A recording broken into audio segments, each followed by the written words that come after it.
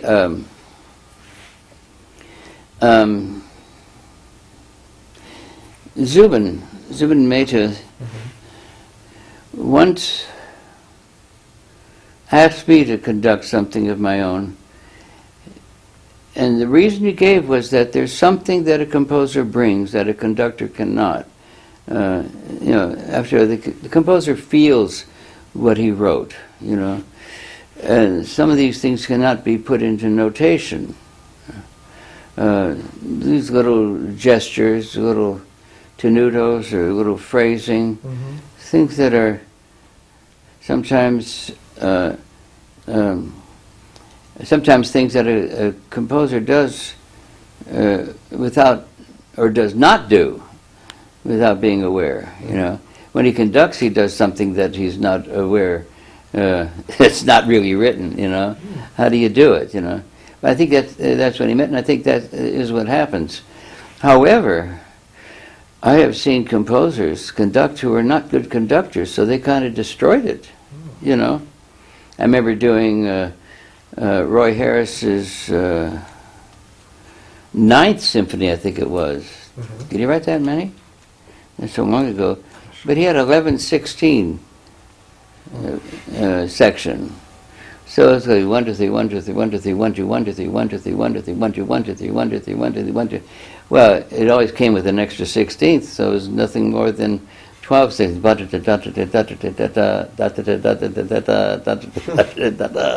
You know, and we just have to play against him. You know. So it's not always the same. In film studios, sometimes there is one conductor I know, Jeffrey Schindler, who conducts for composers, you know, when they don't feel they could do a decent job. So that's a bit of his profession. Mm-hmm. He incidentally conducted the score for the March of the Penguins. Oh. Yeah. Yeah. I'm happy for him because I know he's trying to make a living and all that. He took the job at UCSB to conduct the orchestra there, which is really a difficult job because they don't have a good department that way, applied music. Yeah. He's not there anymore, but yeah. But that's what it is. Sometimes the conductors get in their own way, you know, as composers. Mm-hmm. or composers get in their own way as conductors. But how would you rate Stravinsky in terms of that? Well, he was a composer, first of all, I would say, who probably should conduct only his own music. Okay. It could be that he conducted other composers that he loved, but I don't think he ever did. I can't imagine. Not in my knowledge did he ever conduct anybody else's music. And it's a funny thing, funny question, because we didn't look on him as a conductor, so we didn't expect him to come up with the bravura, with the gestures, with the attitude towards the players, Yeah. He did one thing right, and that was always prepare. Mm-hmm. He would look, So he was good at giving prep gestures? Yeah. Yeah. As I say, I liked his conducting. To me, I'd rather have that any day than a perfectly correct conductor, What was your favorite thing about his conducting? Character. Character? Yeah, absolutely. You felt that he showed the character of his music? Absolutely. Absolutely. And you could pick it up? Oh, yeah. You couldn't help it. Oh. Because he was very strong in conducting that way,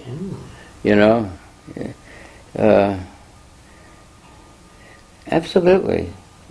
Yeah. I don't think enough conductors really get into the character of music. My favorite conductors were those who really got into it. Van Bynum,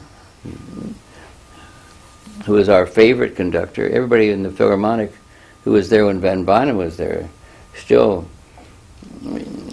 consider him to be their favorite conductor. So musical, but a great human being. So many other things that went in to make a very unusual person, really a person who's wonderful with people, with musicians. But he would begin a rehearsal often with saying something about the piece. Now, musicians, usually don't like a conductor to talk. They would get on with it. The famous story about Mengelberg, with the Concertgebouw, talking to the oboist about his solo. He says, "You were on a mountaintop. You were communicating with God. You are alone with God." And going on for about 10 minutes about this, and when he gets through, the oboe says, "That's fine, maestro, but is it forte or mezzo forte?" That kind of thing, Usually musicians don't like to be talked to, but Giulini and Van Bynum said things that made sense, because they would carry that into how to perform. I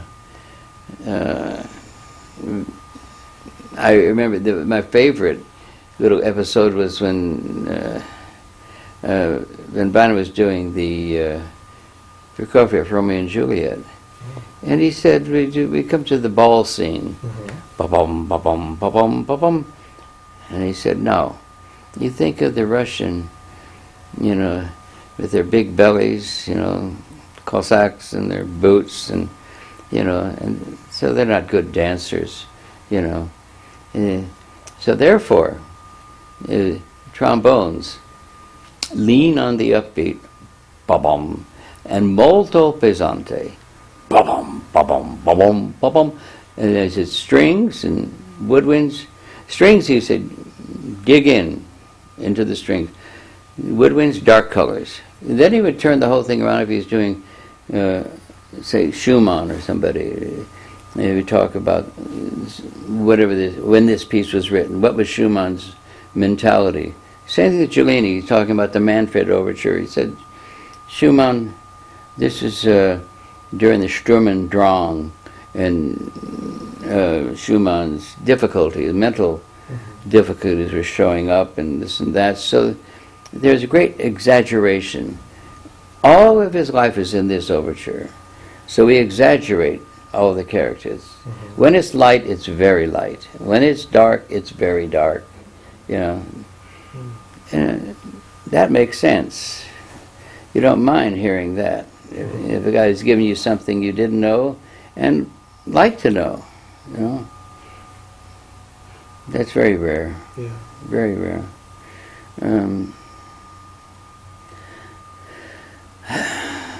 I heard that, the Kurt Sonner, well, I wasn't there when he conducted, but there, I don't know, it was Sonnenberg, that doesn't sound right. Well, anyway, they are around, you know. Yeah. They're not too prevalent.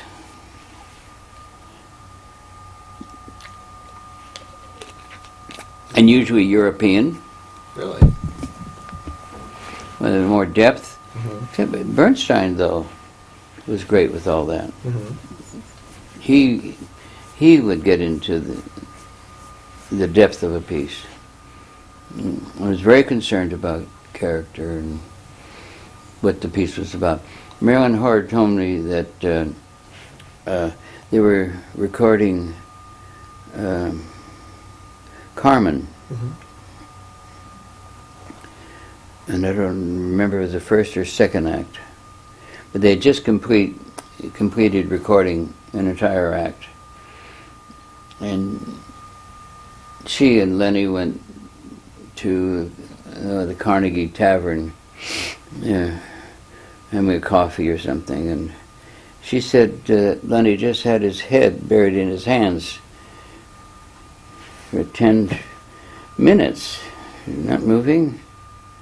And then he said, "That's it. I have the totally incorrect conception of the act. We have to do it again." See, that's something. Whereas, you know, I'll tell you,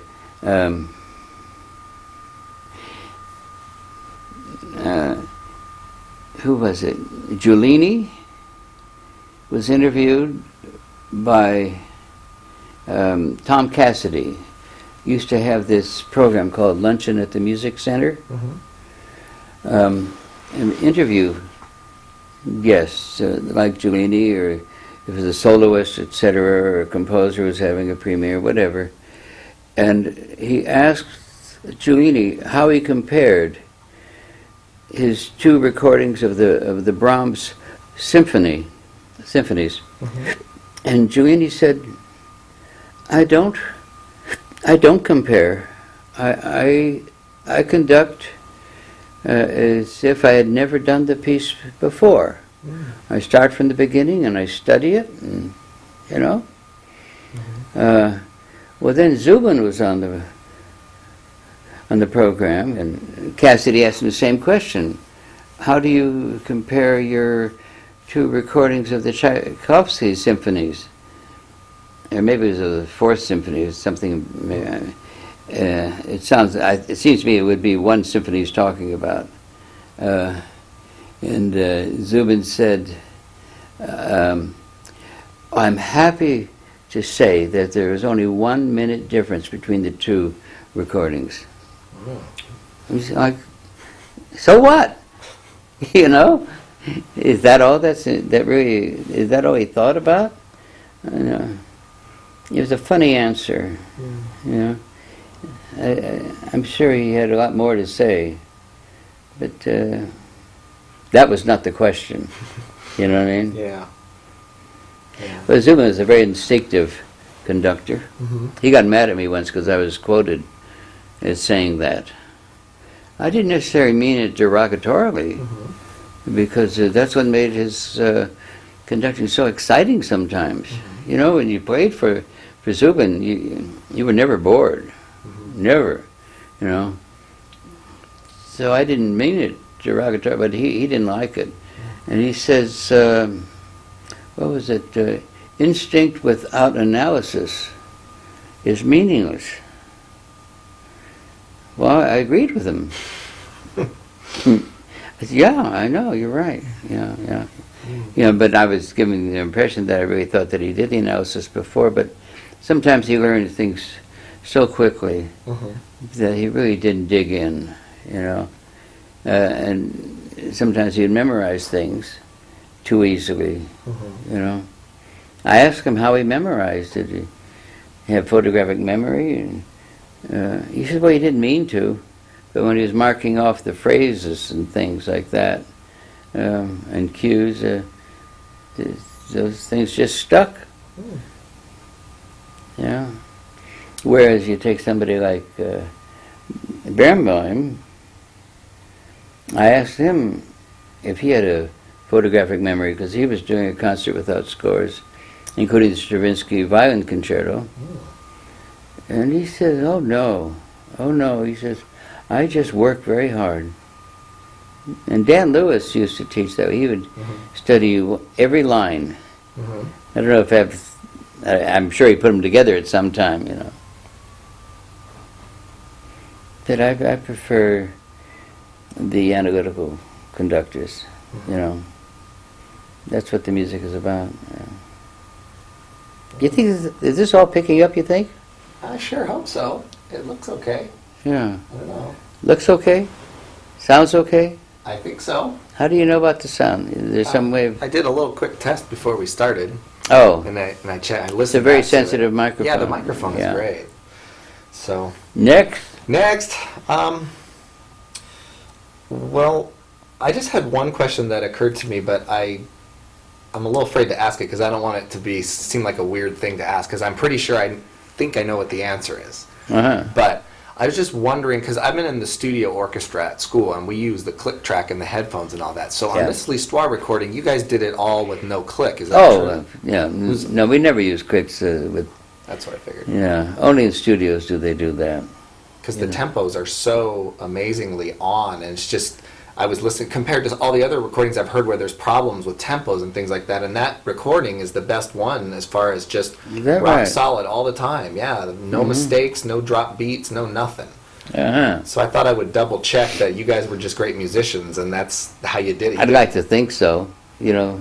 Well, I don't see how you could do a click to l'Histoire. That would be crazy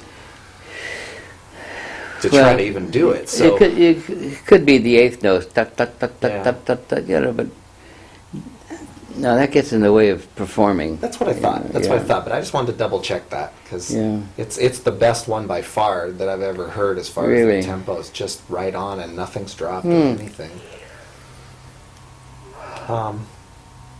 So one of the things you said about Stravinsky was that that you when he would drop a beat, sometimes you would just take care of it. Well, right? if the eighth note wasn't quite consistent, Yeah. you know, yeah, of course. Of course. So, how much would you say there was ever any times where you just had to decide, okay, I can't watch him there because I'll get thrown off? No. No. Okay. Okay. How about? There have been conductors like that. That's true. Yeah, I just wondered if he was one of those. No. Yeah, as I said, you know, the music was so much in him. That's part of it. You know, you watch him because you'd get the feel. You know, it's something you wouldn't get from just the baton. So he embodied. Yeah. Yeah. Yeah. Wow. Okay. Were there ever places? Because you said that he, on that first take, that he told on the third time when they stopped him, he said, "I do what I feel." Yeah. Meaning, I'm not going to do the letter of my own score. Right. That's here. right. Yeah. Were there other instances of that you can recall where he would do something that would be different from the printed score, but say, "This is what I feel," or "This is"? No, that was the only time. No. How about the meters? Did he ever conduct different patterns over? No, I don't think his patterns were debatable. I think that the meters went with the patterns so securely that if you did try, I know I know people have rebarred. But you know, if you take away the downbeat of those meters, there's a difference. To me, there seems to be a definite difference. You know, Slonimsky made a version of the Sacre de Printemps,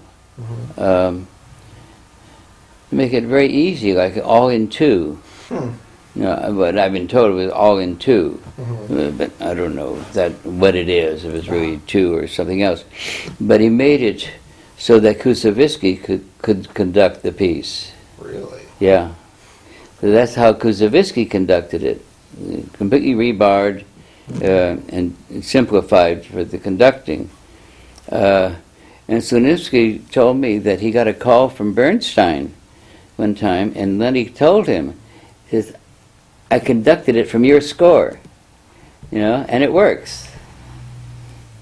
I don't know where that score is, but I'm sure it's around somewhere. That'd be interesting. You know, it would be interesting to see. Yeah. You know, But Stravinsky was very clear with... I felt he was clear. Yeah. There are sometimes 6/8 bars where it's not necessarily clear whether it would be two groups of 3/8 notes or 3 groups of 2/8 notes. Really? I mean, it could be done either way, and there are some that kind of could be done either way. I'm just wondering if you remember any spots, like in his 6/8 bars in that piece, did he tend to do... Yeah, that sounds familiar, but I can't remember. Yeah. But it does sound familiar. You'd have to look at it to see why. When my guess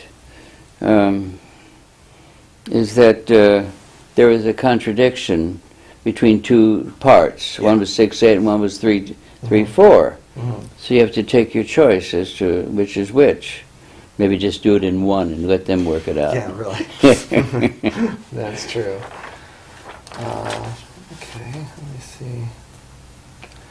Were there ever any interpretive decisions that Stravinsky made with which you personally disagreed? But you did it his way, or you did it your way, or whatever? First of all, I wouldn't dare disagree. Okay. No, I worshiped the man. Yeah. That was I was so intimidated. Besides being worshipful, I wouldn't think of that. I was learning, you know. Whatever he did was right. That's all I would say. I don't remember any incident where I disagreed. Okay. Yeah. Are there any other insights that you could add about the piece, just from your experience? You said you performed it many times, with Stravinsky conducting, with others conducting, that's right? Oh, yeah, sure. So I just wondered if there were any other things about the piece that you wanted to share because of your experience with it. No, I can't think of anything offhand. Okay. As I say, very much of the piece plays by itself. Particularly, you know, the Soldiers' March, the Royal March, all the marches, March Triomphal de Diable. I mean, these are marches, and the time is rather set. You know, the eighth notes are there to connect everything, and so you don't have a chance to do anything but conduct it. It's not a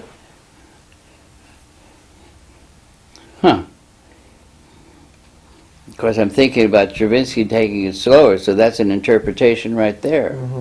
You know.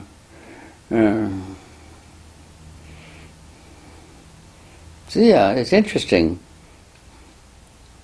It's interesting, you know, as you bring it up, that, you know, yes, to do the first movement slower than the metronome marking. Do it the way Stravinsky did, you know.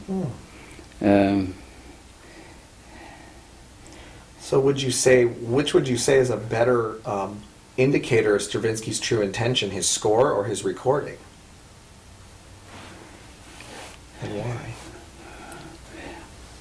You mean for another conductor to learn from? Just to try to get at what he really wanted. If he put a metronome of 112, but then on that recording he insisted on doing it slower. Well, the thing is, we come back to the question of who's conducting what. You know, I have to go back and listen to the Histoire, and probably, you know, and it's probably 110, and that means it's Bob. Look at the Petrushka, same thing, but he didn't. Those things didn't get on the disc, you know. So how are you going to answer that, you know? I would say I'd go by his conducting, not thinking about the recording, but I think you listen. I don't have time to listen. It seems not a priority, but I should make it a priority. I have so many things I should make into priorities. You know. I would like to listen to Petrushka now. I'm pretty sure they use Bob's conducting. I think I did take the time to listen to it one time. And my recollection is that the Dance of the Coachman was pretty straightforward, so it was not what Stravinsky did. You know, that's very sad. That's very sad because the whole thing is a sham. When it says Stravinsky conducts Stravinsky, then you find out you don't know. That is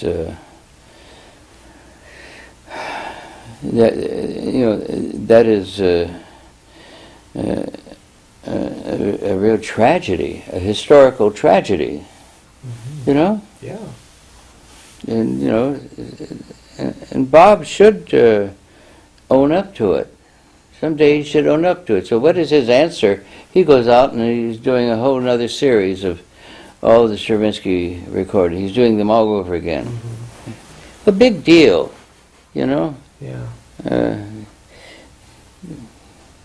Since I'm being recorded, I have to be careful what I say. I know. I suppose. But it's implicit, you know? know. It's implicit. Look, I don't need to be so trepidatious in the light of some things beside this recording problem. In the attitude that Bob had, the way he treated Stravinsky, the most startling example of his discourteousness was something I did not witness myself. I could not make a particular concert because it conflicted with the Philharmonic. I think we had a run out to San Diego. That seems to be what's in my head. So I asked Forrest Clark if he would play. And the story I got back was that when Bob was conducting, they were at the Wilshire Ebell Theater. So Stravinsky was sitting in the front row, and you know the stage is about that high. And so every so often, Stravinsky would tap Bob's leg to say something about a section, or you know. And at one point, I heard two versions. One is that Bob threw the score at Stravinsky. The other is that he hit him over the head with it and said, "Well, you conduct it," you know. So that attitude was something that we did not appreciate, you know. So when you get a bunch of people that played at that time, you'll hear stories like this over and over again. You know, the disrespect. It's one thing to be disrespectful, but it's far worse to be duplicitous with those recordings. As I say, that's a major tragedy of history. They will never have that on disc. You never know who's conducting what. Never. Do you know if the stuff that Stravinsky conducted was also recorded? I would assume so. I would assume so, that it's somewhere in what they call outtakes. You know? So in other words, there would be the quote-unquote rehearsal with Bob Kraft conducting, and that would be recorded. And then Stravinsky came out with the red light and did it again. Yeah. And what the producer or the contractor told you was that the takes that went on to the discs that were released were the rehearsal takes with Bob Kraft, Yeah. not the ones. Yeah. And he yeah. was insistent that on l'Histoire that that's what happened in every case. Yeah, yeah. That's what the contractor told this reporter, The contractor told the reporter. and she told me. Uh-huh. We have to find that reporter. Yeah. That would be really interesting. I'll call Mark Swed and ask him again what her name was and where she is.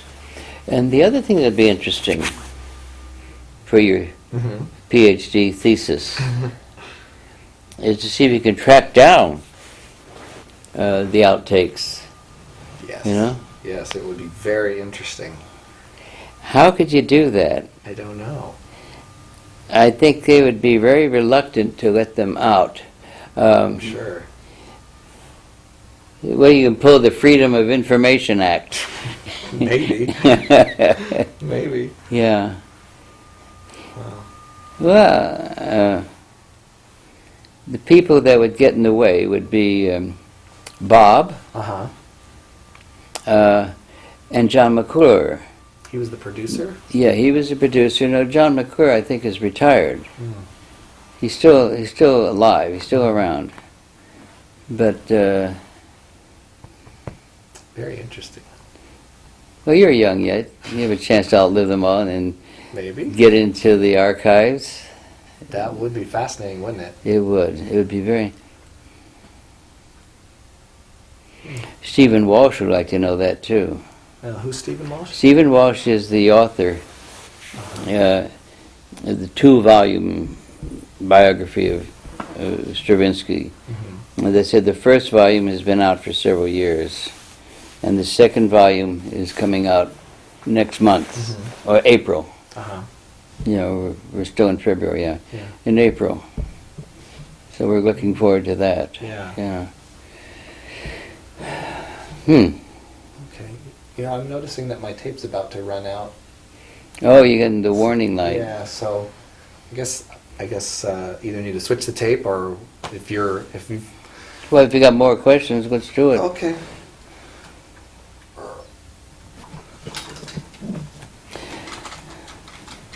Definitely. So this is for your master's thesis, Yeah.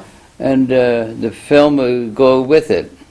It's interesting. I would like to put Yeah. this on a DVD or a video or something and then put it with the thesis so that people can actually watch you tell these stories. Okay. I think that would be, I know if I was checking out that thesis, that's what I'd want. Uh-huh. I'd want to see you tell it in person. Yeah. What's going on with this camera?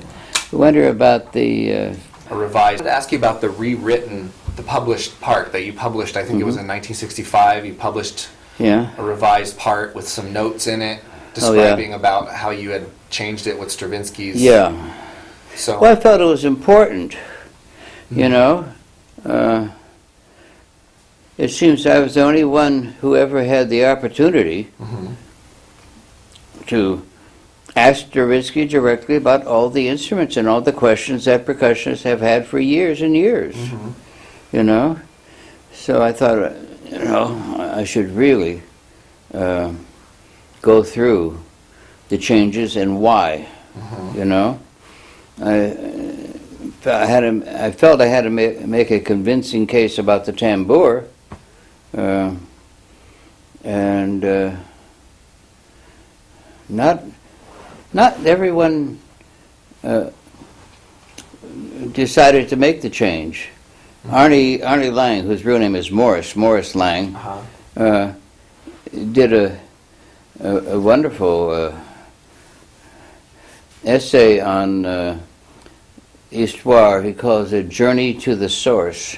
He went to Winterthur, to where Stravinsky wrote the piece, and was even able to.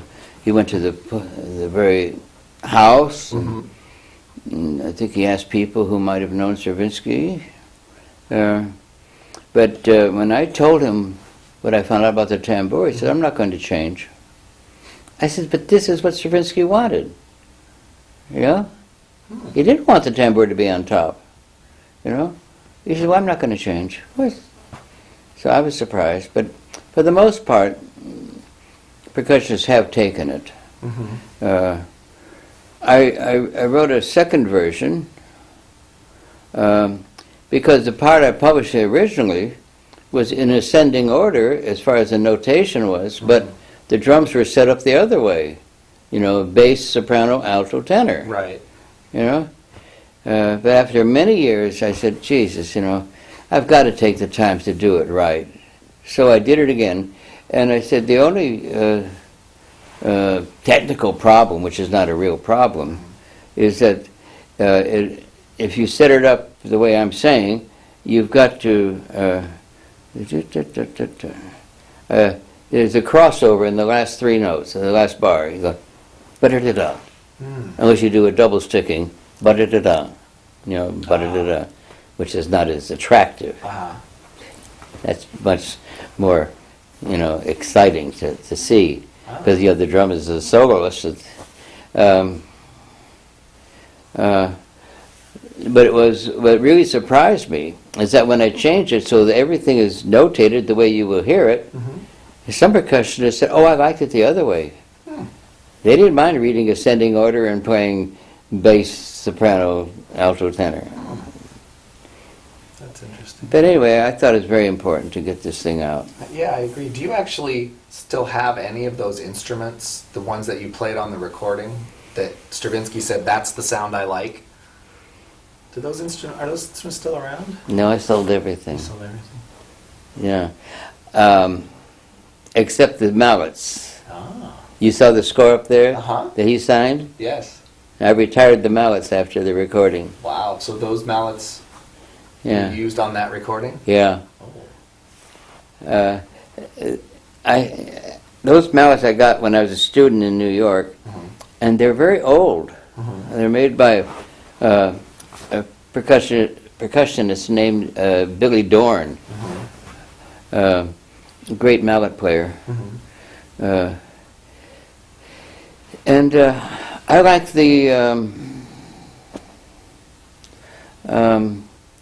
they're very good for certain things. When you play them on drums, they're vibraphone mallets, but very thin cord. And when you play on drums, and they're rattan shaft, they spring off the drum, so the drum has some life to it. You know, if you have heavier yarn, then it's a tubbier sound. It's not as bright. And if you use a straight shaft, a wooden shaft, again, it's not that pinging quality. And when I'm trying to remember at what point I asked him about that. It was at the recording. I bet it was at the recording, because all of us used to use. Most of us were Saul Goodman students, the timpanist who taught us at Juilliard. You know, we used the Goodman ultra staccato sticks, or the pattern that everyone followed. So when Stravinsky looked at all my sticks, you know, he chose those because of the rattan. He said, "Oh, I like this," you know. But that's the French style. The French played with even drums, you know, timpani. They use rattan, you know, because it's a light handle, and the Europeans are, you know, are very concerned about sound. You know, the timpanists in Europe are different from the timpanists in the United States. We all talk about sound. We all talk about sound, but I just was judging this competition in Lyon of timpanists, and the three timpanists that came, I was the composer judge. I was not really a timpanist then.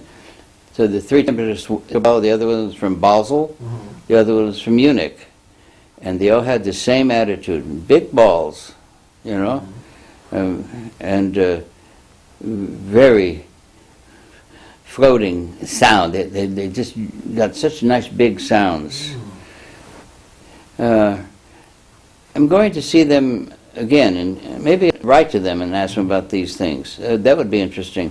But I do want to ask them about playing Stravinsky, because you can't use those big ball sticks on Stravinsky. They just don't work. So Stravinsky chose those mallets for the recording, and prior to that, you were using ultra staccato timpani sticks. Yeah. That was the Yeah, Huh. yeah. As soon as I did what he told me, as soon as I tried them, I said, "Oh my gosh, of course." Yeah. Nice pinging quality. Mhm. It's much more alive. It blends better with the violin, you know. Taka taka taka taka taka taka, you know, taka taka taka. Yeah. And there's, you know, when he plays that little spiccato, there's a little timbre going on. Yeah. And so those hard vibe mallets get that kind of, you know, sound, that same little timbre that comes through, and that's got to look out for the tubbiness, you know. I wanted to ask you about the very ending of the last movement, because I think the liner notes for that recording talked about how the score says to do continuous diminuendo to the end, Yeah. and that the custom had become to do a continuous crescendo. And I think what it said was something to the effect that you had worked out with Stravinsky that you were going to maintain until the last four notes and then go ba-da-da-dum really loudly, Yeah. which is what you did. So Yeah. how did you and he arrive at that compromise? Well, we talked. Uh-huh. I said, you know, what do you want? You know, I know the soldier's walking away, so it doesn't make sense to make a crescendo. But in a concert version, you might want to make it more effective as a strict concert piece. You know, a crescendo and a flourish. But we talked about 5 minutes about it. You know. And that's what he finally decided. Did you debate a lot of options? Oh yeah, you would do a crescendo, do a diminuendo, and then I think it was his idea of the compromise to bring out the last four notes. You know. Was that more for the concert version, do you think, or was that just For the recording, anyway. for the recording? Well, I think he would do it for the concert version, of course. What do you Yeah. think he would want if it was the fully staged entire thing? Well, that's, you know, that's a hypothetical question. Yes, that's true. Yeah. All you can okay.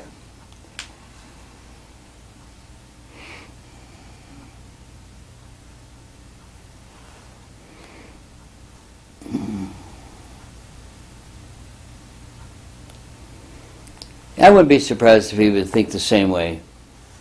You know, why be different? Yeah. It's a little bit anticlimactic to play the last bar. You know. Yeah. Yeah. So there's a little bit of contradiction in there. But yet, you know, that's music. Yeah. Yeah. That's true.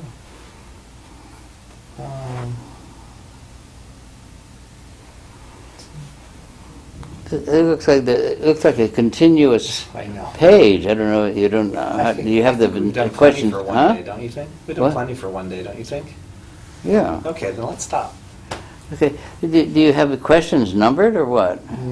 Kinda. I made an outline. Oh, I see. Well, go over it and see how you feel, and if you Okay. need to come back, we'll... Yeah, because you've been more than generous with your time today, and I really appreciate it. So Yeah. I want to keep holding you. I'll look over all of this, and if there's anything else I could Mm-hmm. write or call or come back even, possibly. Sure. Okay. Sure. All right.